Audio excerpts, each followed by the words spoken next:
if you like what you see, we were so close. Where is it? It's up there. Oh, she juggles. Ah!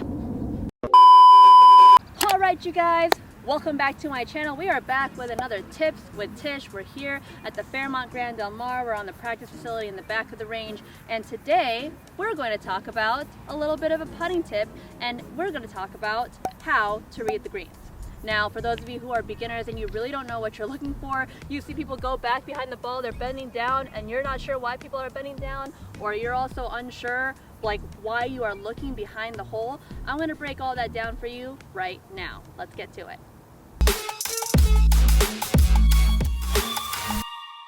Alright, so the general rule of thumb when you are looking at your putts, well, firstly, the most important thing with putting is speed and aim. And I just want to make sure that that's clear for everybody, because when you have those two things in mind, especially once your aiming is out the way, because that happens before you have your stroke, the only thing you need to worry about is speed. And so reading is going to help you with that speed factor.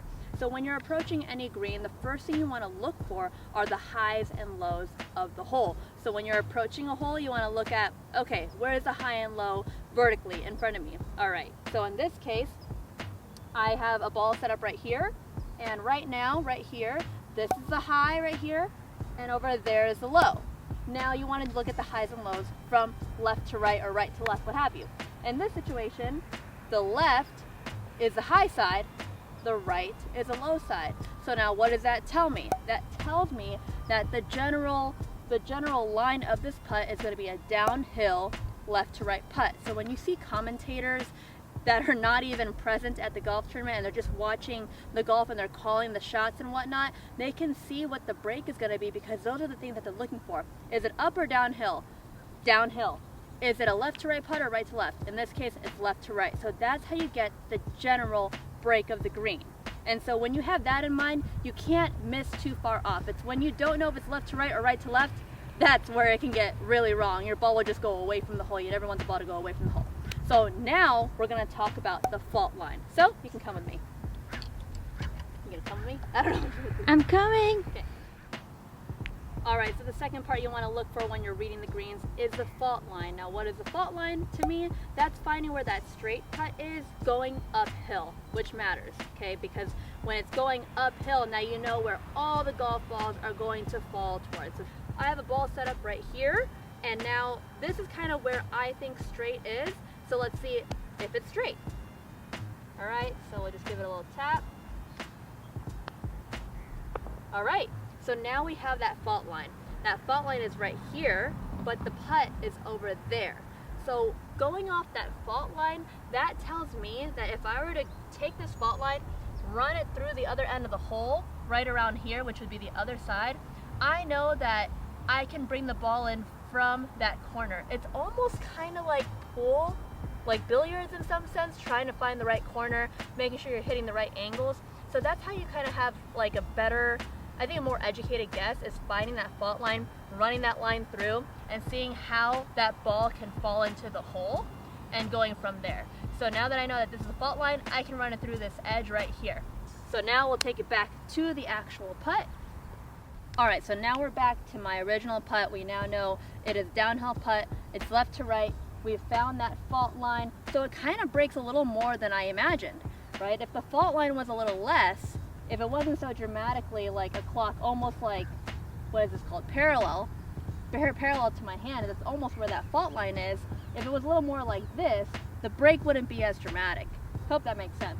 So another thing you can do to help you out with feel, this is an aim point thing, which is another technique to reading greens where you see, like Adam Scott does it, he points his fingers out. I'm not going to run through all of aim point for you, but the one thing that I do love about aim point is finding the feel of the break of the greens with your feet.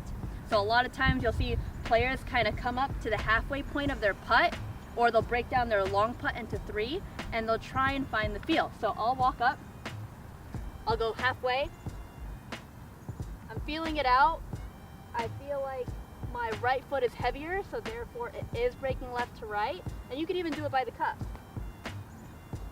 Confirming, still this way, by where the ball is. You can, even people straddle the putt.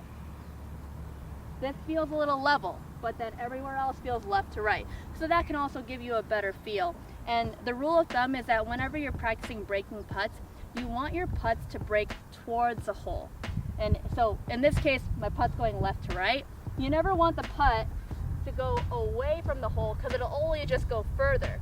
So you always want to miss on the high side if you're not confident about your line. It'll give you a shorter putt in.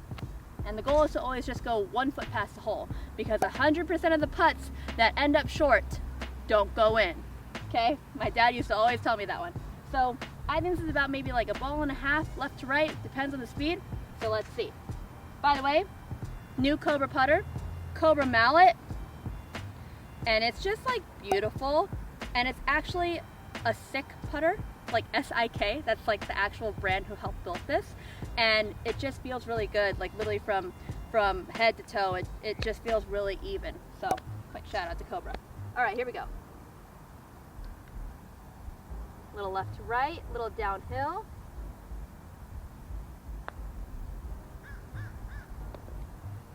Honestly, you guys, I just shot a video before this putting for the gram, and I haven't missed, and I'm just shooketh because I also did not miss. So this just shows you that, one, this putter is great, and two, that I have a general idea of how to read the greens. So just throwing that out there. All right.